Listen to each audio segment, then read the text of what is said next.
അതായത് എന്തിനു ഒപ്പുവെച്ചു എന്ന് പറഞ്ഞാൽ പണം കിട്ടാൻ വേണ്ടിയിട്ട് ഒപ്പുവെച്ചു. അപ്പോൾ ആ നടപടിക്രമങ്ങളെല്ലാം ഇതിലൊരു കാരണവശാലും ഒപ്പുവെക്കില്ല എന്നുള്ള തീരുമാനത്തെ, പ്രത്യയശാസ്ത്രപരമായ നയപരമായ തീരുമാനത്തെ, RSS വിഷസർപ്പമാണ് എന്ന് പറഞ്ഞ തീരുമാനത്തെ മുമ്പിൽ കീഴടങ്ങി ഒപ്പുവെച്ചു. നമ്പർ 1. നമ്പർ 2, എന്തുകൊണ്ട് നിങ്ങൾ ഇത് നടപ്പാക്കുന്നു എന്ന ചോദ്യമാണ്. ഞങ്ങൾ നടപ്പാക്കുന്നു എന്നൊന്നും പറഞ്ഞിട്ടില്ലല്ലോ.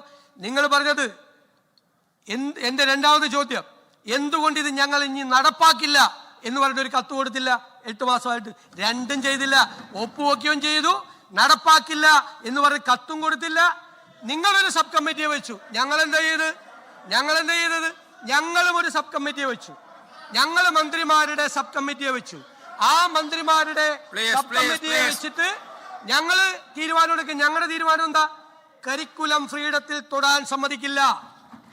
സെലക്ഷൻ ഓഫ് സ്കൂൾസ് ഞങ്ങൾ ചെയ്യും, ഗവൺമെന്റ് ചെയ്യും. ആ ഒരു സിലബസിലും തൊടാൻ കേന്ദ്ര ഗവൺമെന്റിനെ സമ്മതിച്ചുകൊണ്ടുള്ള ഒരു നെഗോസിയേഷനും പറഞ്ഞു. സാർ, അടുത്തത് സാർ ഇവിടെ ബഹുമാനപ്പെട്ട BJPയുടെ കക്ഷി നേതാവ് സംസാരിച്ചപ്പോ മറുപടി പറയണമല്ലോ. അസംബ്ലിയിലെ റെക്കോർഡിൽ കിടക്കാണ്. ബഹുമാനപ്പെട്ട BJP, അതാണ് നിങ്ങളല്ല, നേതാവ് ഇവിടെ പ്രസംഗിച്ചപ്പോ, നമ്മുടെ സുഹൃത്താണ് അദ്ദേഹം, പറഞ്ഞു 63 സീറ്റുമായിട്ട് കോൺഗ്രസ് വന്നിരിക്കുകയാണ് അധികാരത്തിൽ.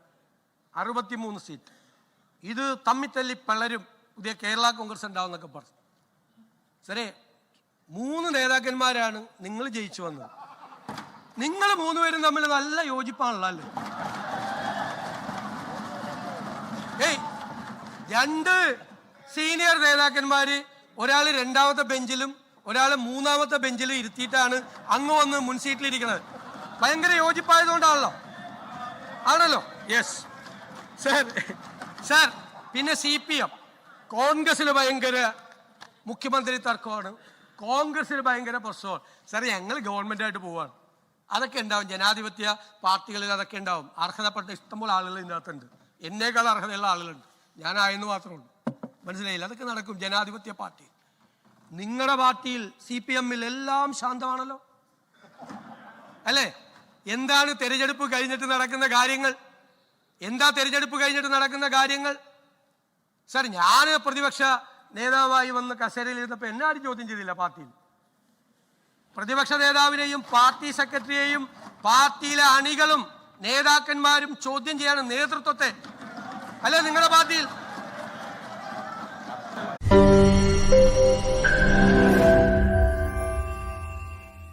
ലോകത്തെവിടെയായാലും ഏത് സമയത്തും 24 വാർത്തകളും ഓഗ്മെന്റഡ് റിയാലിറ്റി പാക്കേജുകളും എക്സ്പ്ലെയിനറുകളും വിശദമായി കാണാൻ ഞങ്ങളുടെ YouTube ചാനൽ നിങ്ങൾക്ക് സബ്സ്ക്രൈബ് ചെയ്യാം.